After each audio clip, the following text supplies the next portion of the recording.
Alright, so today we are going to check out one of the AI ML tools inside Silhouette. So here is the footage which I'm gonna check out, the footage which I downloaded from the Blender project. If you zoom over here and see, there are a lot of noise. I'm not sure if it is visible in the YouTube video, but there are a lot of noise in this dark area especially. You can see it over here. It's camera noise and pretty common in all the footages. If you're working in VFX, you definitely know about this. So usually we use reduce noise to remove the noise and add grain later. Silhouette has introduced a new AI ML node called Denoise ML, which you can find inside AI ML tab, and also if you go to filter you can find Denoise ML as well. So basically this is a filter node which has AI and ML capabilities. So I'm gonna take this and drag that into the node tree, connect that into the plate. As soon as you connect, you can see the model is loading. The speed which it loads completely depends on the graphics card as well as the resolution of the plate. You don't have to do anything else. In reduce noise you have to do a few additional steps to denoise, but here you just need to connect that into the plate. You can see right now, I can show you the difference.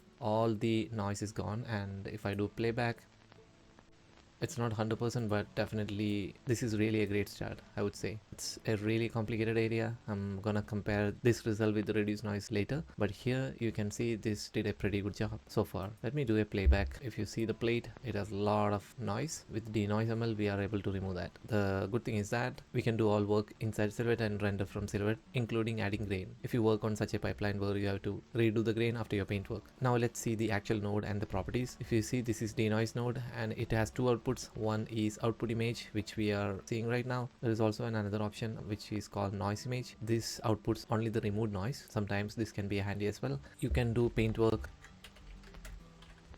Suppose if I'm gonna blur this area, so I didn't save it, give me a second. Alright, so I've saved it. Now if I'm gonna do some paint over here, let me see. Let's suppose this is our paint. Now if I take grain composite node, if you see, this is input, so I'm going to connect that into the input. Sorry, this is the input. Here I have a pipe to connect that into the grain. Now if you can see, we have grain without doing anything composited over the paintwork, which is really awesome. Let's see the properties as well before ending this video. Double click inside the node. I'm gonna scale this. It's not at all complicated. It has a pull down menu where you can choose different algorithms. Camera noise is particularly for the footages which we usually work, mostly EXR plates. First one is camera noise version 3, which is the latest model or algorithm. I would say model. I guess these all are models. Use this whenever you're working in VFX projects. And we have an option for compression plus noise version 3.0. You can use this for footages. Suppose you are handling some social media projects or web downloads, you can use this model for that particularly. They have also